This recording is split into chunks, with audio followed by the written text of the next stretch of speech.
Greetings, informed viewers, to today's episode of Planet Earth, Our Loving Home, the conclusion of a two-part series focusing on the deep interconnection between our oceans and the world's climate. Oceans cover 71% of the Earth's surface, containing approximately 97% of the world's water, sustain a diverse array of sea life, and play a vital role in regulating our planet's climate in a multitude of ways, including through thermohaline circulation, also known as the Great Ocean Conveyor, which absorbs large quantities of heat and carbon dioxide. Last week, in Part 1, we saw the different ways in which the oceans stabilize the climate. But the relationship is not one way. Today, we'll examine how climate change increases sea levels and some of the possible consequences that our world faces from this process. The experts featured today are Dr. Claude Hilaire-Marcel, a Canadian geoscientist from the University of Quebec at Montreal, Professor Anders Lieberman, a senior researcher at the Potsdam Institute of Climate Impact Research in Germany and the lead author of the Sea Level Change chapter for the coming 5th Assessment Report of the United Nations Intergovernmental Panel on Climate Change, or IPCC, and Dr. Ted Scambos, Senior Research Scientist at the National Snow and Ice Data Center, or NSIDC, at the University of Colorado, USA. The major drivers of advancing sea levels are the thermal expansion of seawater and the melting of ice caps and glaciers due to global warming. We're disturbing the climate system with a temperature increase, and the higher the temperature increase is, the more disturbance we introduce, and therefore the risk increases, I would say. Sea level can rise by the expansion of water when it gets warmer. That's the simple part. So we know the physics, and the big question is only how deep is it mixed down, this heat. So how many layers are expanding, really. So we have several feedbacks which we're unraveling now, both the ice shelf melting feedback, melting in the Arctic sea ice, which leads to a warmer ocean and a change in climate in the Arctic. The acceleration of glaciers seems to be accelerated by the presence of a little bit of melting, leads to further sea level rise. We know we're going to be pushed in this direction of a climate that we have not seen in several million years. Many scientists point out that the future sea level rise estimates made in the 2007 Fourth Assessment Report of the Intergovernmental Panel on Climate Change were far too low, with the revised forecasts pointing to danger ahead for low-lying areas. In its last assessment, this group has used several climate models, but all these models failed or were too conservative to really predict the evolution of the recent few years in terms of sea level rise. The sea level is rising faster than these models predicted.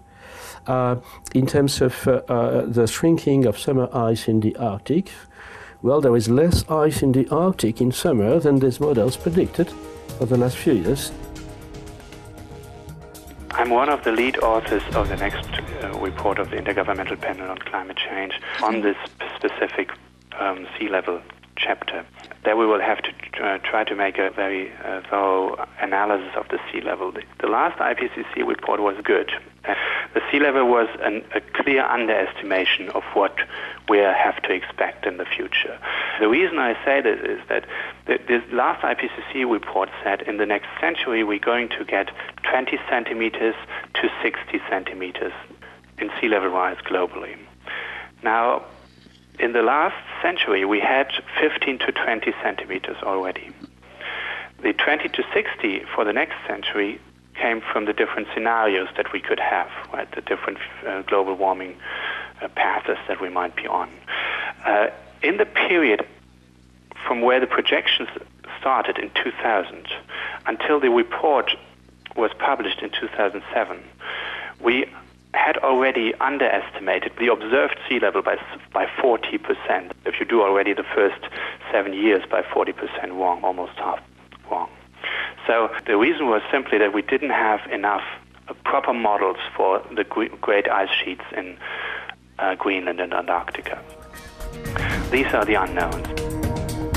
We will now pause for a moment, and when we come back, we'll have more about how the heating of our Earth is causing sea level changes.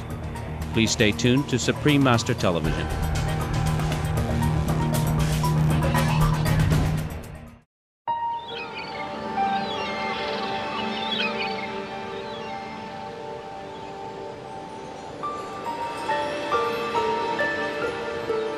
Welcome back to today's Planet Earth, Our Loving Home on Supreme Master Television, where we are examining the important relationship between the oceans and our world's climate. During the past century, the global average sea level rose at a rate of about 1.7 millimeters per year. The current average is 3.1 millimeters per year. With the warming of the planet and the melting glaciers and ice sheets, one forecast by a UK and Finnish scientific team pegs the average global sea level to advance by 0.8 meters to 1.5 meters by the end of the century.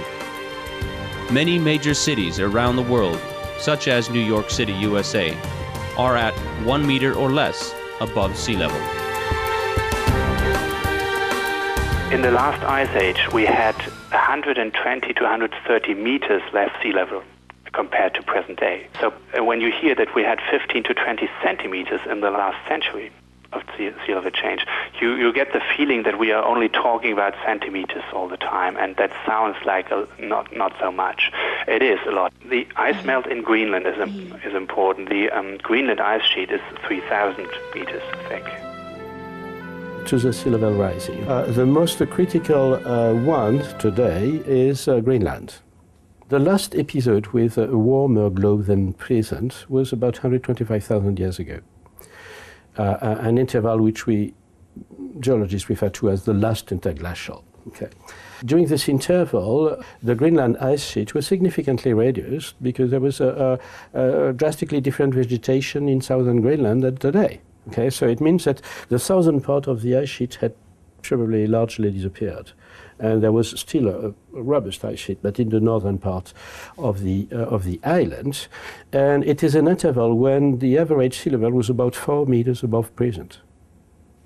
Okay, for minimum. Okay, possibly more than 4 meters, but it's a very conservative estimate. So it means that we have started now a process leading to a fast melting of this part of this ice sheet, of the Greenland ice sheet, due to global warming, that is potentially leading to a higher sea level of a few meters above present.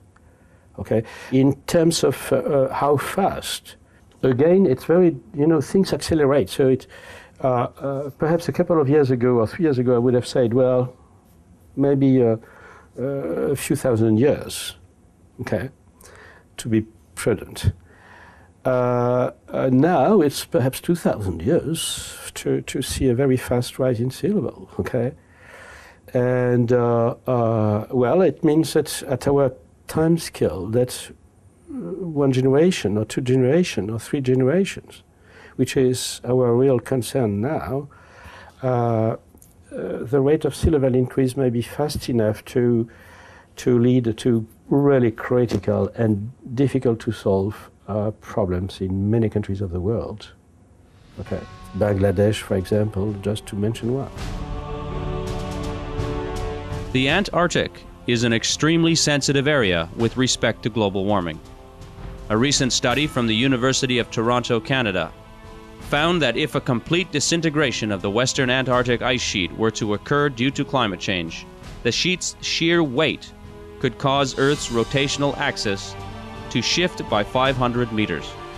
The scientists also concluded that such an event would cause an uneven global rise in sea level, with the coastline of North America seeing a 6-meter rise and the rest of the world seeing about a 5-meter rise. In fact, the Western Arctic ice sheet has collapsed several times over the last 5 million years. When they occurred in the past, that meant a collapse of the Western Arctic ice sheet and 3.5 meters of sea level rise from there, plus another 3.5 from the Eastern Arctic ice sheet, so there was about 7 meters of sea level rise. Greenland and Antarctica each probably account for about 25% of the total sea level rise. And sea level rise rates have been going up since the last 20 or 30 years or so.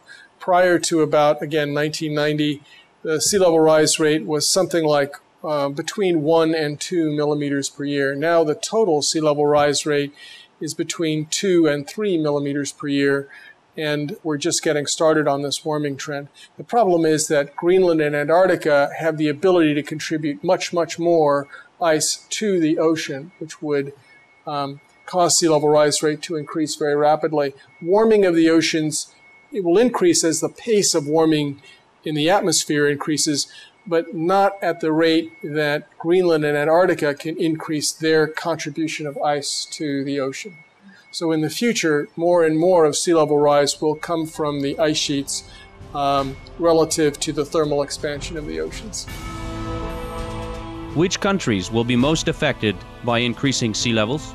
Several island nations in the region, such as the Maldives, Kiribati, and Tuvalu, are in danger of soon disappearing altogether.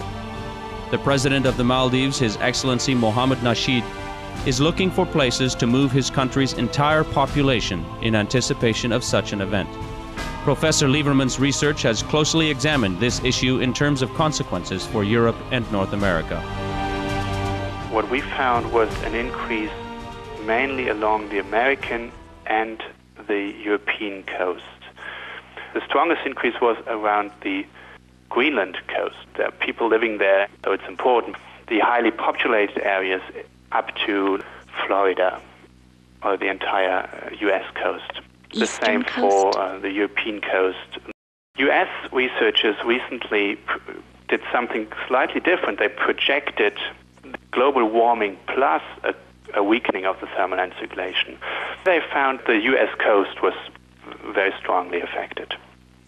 So these are the main regions that need to worry. That's the east coast of the U.S. and Canada, and potentially the European coasts too. We sincerely thank the respected Earth scientists featured today for their insightful research on the relationship between the oceans and our global climate, and for helping us better understand increasing sea levels and the serious consequences for life on our planet. For more details on the scientists featured on today's program, please visit the following websites: Dr. Claude Hilaire-Marcel, www.professeurs.uqam.ca; Professor Anders Lieberman, www.pik-potsdam.de; Dr. Ted Scambos, nsidc.org. EcoWise viewers, thank you for joining us on today's Planet Earth, Our Loving Home.